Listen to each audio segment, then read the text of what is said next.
Akan nak kira dari segi logik, kita boleh kata juga lagu tu kata dia. Hak sebenarnya tengok hadis. Ini dalam hadis ni dia kata sekat ni. Tak ada dalam Bukhari Muslim siapa sekat siku, tak ada. Kalau hadis ni hak paling tinggi di kalangan kita di dunia Islam ni, Bukhari Muslim. Tak ada. Hak ada sekat siku, apa lagi sekat bahu ni, dia di bawah. Hadis-hadis bawah. Bukan hadis atas. Hak dua tu, hak muttafaqun alaih tu tak ada. Tapi hak sekat ni, satu tepukan ni ada dalam Bukhari Muslim. Itulah kedudukannya. Dia tak saya pakai lah hak qiyas tadi, tak saya pakai qiyas.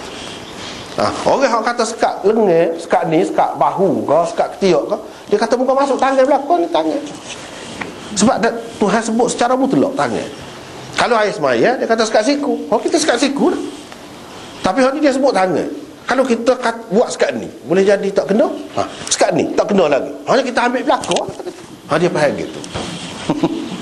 Itulah sebab jadi khilaf. Dia faham gitu.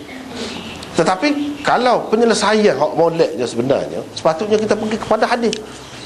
Dah ayat Quran tak umum gitu, hadis dengan mana hadis. Pergi kepada hadis tu pula, hak ni pilih hadis walaupun kurang kuat, sebab hak ni bagi dia tidak berapa jelas, tidak meyakinkan. Dia pergi hak tu, itu cara dia. Imam Bukhari kata dak, hak ni meyakinkan, dan hak ni paling kuat. Apa yang kita nak pergi pegang hak tidak kurang kuat tu? Itu alasan dia. Masalah kedua ialah tertib. Hak Imam Bukhari nak sebut di sini. Tertib dalam tayammum mengikut Bukhari, Abu Hanifah, Malik dan Ahmad dalam salah satu pendapatnya hanya sunat. Hanya sunat tertib. Yang ni sapu muka dulu, lepas tu tangan tu sunat.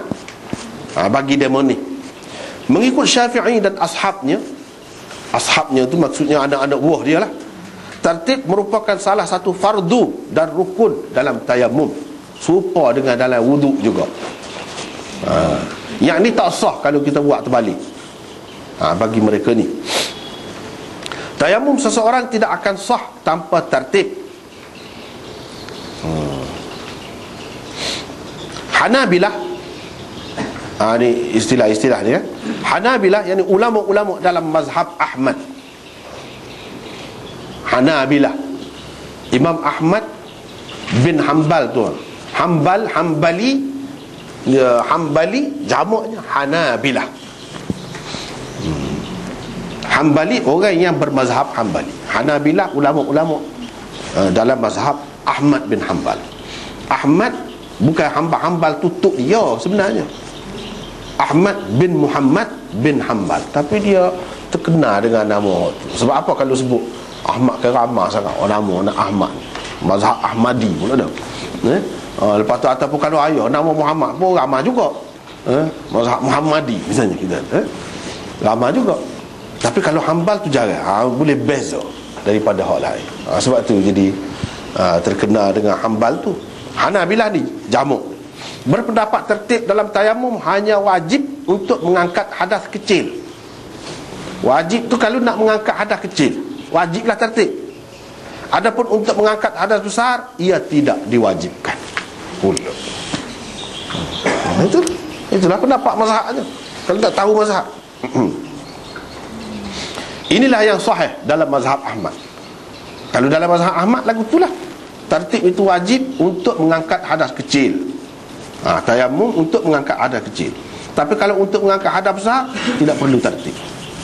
Sebab apa? Kalau kita mandi, mesti tertib. Ada tertib kalau kita mandi dulu. Basuh kaki dulu, tak apa. Tidak nanti kata basuh kepala dulu. Dah. Tapi wuduk dia ayat dah. Wuduk, ambil air semaya dia. Itu nak mengangkat hadas kecil, ada tertib. Ganti kepada wuduk tu, untuk mengangkat hadas kecil tu, dia kena ada tertib jugalah. Dia faham gitu. Ada pun mandi junub, adakah perlu tertib? Tak perlu tertib. Dah tak perlu tertib. Ganti untuk mengangkat hadas besar tu pun tak perlu tertib lah. Itu faham dia je.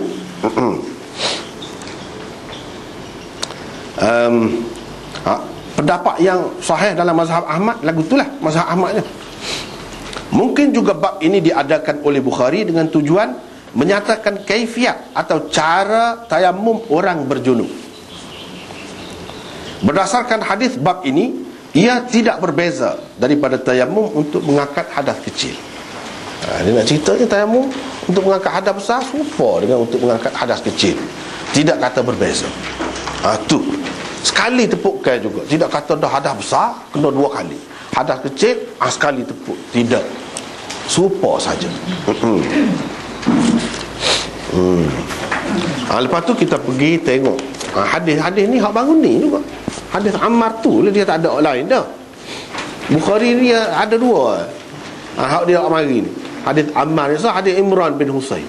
Hadis Imran bin Husain tu pun tak jelas mana. Hak paling jelasnya hadis Ammar.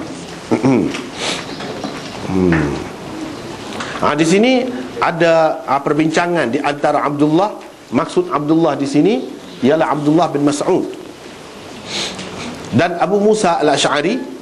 Baru ni kita sudah sebut dah, sebab banyak kali dah jumpa ni. Abu Musa bertanya Abdullah. Apa dia tanya? Sebab dia tahu dah lah orang duduk raya Abdullah ni berpendapat begitu. Dia pergilah. Mana tahu takut terbuka fikiran Abdullah kalau ke mana-mana, ataupun dia nak tahu alasan dia sendiri, dengar sendiri. Jangan dengar orang royak. Dengar dia sendiri. Dia pun kata, lagu mana kalau seseorang berjunub tu dia tak ada air selama sebulan, lepas tak sembahyang nak kau? Abdullah kata, ada lah, tak boleh sembahyang dah. Untuk sembahyang Tuhan terima, la yaqbalullahu salatan bighairi tuhur. Tuhan tidak terima sembahyang tanpa bersuci. Alat untuk bersuci sama ada wudu ataupun tayamum. Kalau ada air, wudu. Tak ada air, tayamum. Dah sekarang ni tayamum ni untuk orang berjunub ni tak boleh, sebab tak ada juga dah. Sebab tak ada air, tak ada, tak boleh nak bersuci dengan air. Dengan tayamum dah bukan tak boleh, sebab tak ada lah juga. Dan bila tak ada, nak sembahyang lagu mana tanpa bersuci? Air tak ada, tayamum tak boleh, tak boleh sembahyang. Lepas tu tak sembahyang, tak boleh sembahyang, tak boleh sembahyang tu tak sembahyang lah kita hanya. Tak berdosa ke? Tak. Bagi dia lah, bagi dia. Dia ada juga berdosa ni hak khilaf. Mengikut pendapat orang ni dosa, hak ni tak dosa. Dia ada juga, ada hak semua terima belakang lagu ni dosa belakang. Semua terima. Ada hak tidak. Misalnya hak ni kata kalau dia tinggal semaya pasal Sayyidina Umar, tak apa, tak berdosa. Lepas tu tinggal semaya tu tinggal lagu mana? Qadha lah semula, kena qadha. Tetapi dulu apabila kita bincang tentang faqidut tahurain, awal-awal bab lagi, ada yang berpendapat kalau faqidut tahurain ni dia tak boleh sembahyang, dia tak perlu qadha. Ada kan? Dulu sudah sebut dah. Imam Bukhari berpendapat dalam keadaan tu seseorang ni kena sembahyang tapi tidak perlu qadha. Walaupun tanpa air sembahyang, dia kena sembahyang. Itu mengikut Imam Bukhari. Itu kena tengok dalam bab ni muka surat 286 bab 1. Jika seseorang tidak mendapati air dan tidak juga mendapati tanah, masalah faqidut tahurain orang panggil. Nak buat lagu mana? Situlah tengok bawah tu dalam nota tu kita sudah bincang dah. Pendapat orang ni begini, pendapat orang ni begini. Ada dah situ. Dia kata sebulan pun, sebulan pun tak sembahyang, tak boleh sembahyang. Cuma lepas pada tu kena qadha lah. Kena qadha lah. Sebab orang sakit ke apa kena qadha. Tak boleh pada masa tu qadha. Abu Musa kata lepas tu, lagu mana dengan ayat ni? Abdullah pun kata, kalau dipermudahkan kepada mereka perkara ini, nanti apabila air dirasakan sejuk, mereka akan terus bertayamum dengan menggunakan tanah. Amash pun tanya, kalau lagu tu sebab tu yalah kamu kata tak boleh bertayamum ni untuk orang berjunub ni? Dia kata ya. Anak murid wayak, tok guru dia tu sebenarnya begitu. Bukanlah dia kata tak boleh. Dia kata boleh, cuma sebagai menutup jalan, sekat orang, jangan sampai orang melakukan, ambil peluang, ambil kesempatan untuk melakukan sesuatu mengikut nafsu dia. Tak silap betul. Nak jaga agama dengan maksud nak jaga. Bukan dia kata tak boleh tu tak boleh. Sungguh macam mana nak kata tak boleh? Ada Allah Subhanahu Wa Taala kata boleh. Tak Tak pernah sabar kalau kita kira pusat orang yang besar lagu tu. Orang Allah kata boleh, dia nak kata tak boleh. Sebab dia tak kata sini bila awak mari ayat ni. Dia tak kata itu untuk mengangkat hadas kecil, dia tak kata. Kalau memang untuk mengangkat hadas kecil sahaja, ayat tayamum ni dua-dua tu, ayat suratul Nisa ke suratul Maidah, tentu dia jawab lagu tu. Ni tak. Menunjukkan dia hanya untuk jaga kan. Tindakan menjaga ni dia ada asasnya. Ada asasnya dalam agama kita ni. Daripada Quran, daripada sunnah, banyak benar lah. Perbuatan sahabat-sahabat, Khulafaur Rasyidin, banyak benar. Baru ni sebahagiannya kita sudah sebut dah kan. Saddud dhari'ah, orang panggil dia pakai kaedah tu. Saddud dhari'ah ni penting. Misalnya dalam hadis ada sebut, misalnya tambah lagi lah minggu ni dah muka hadis tu juga.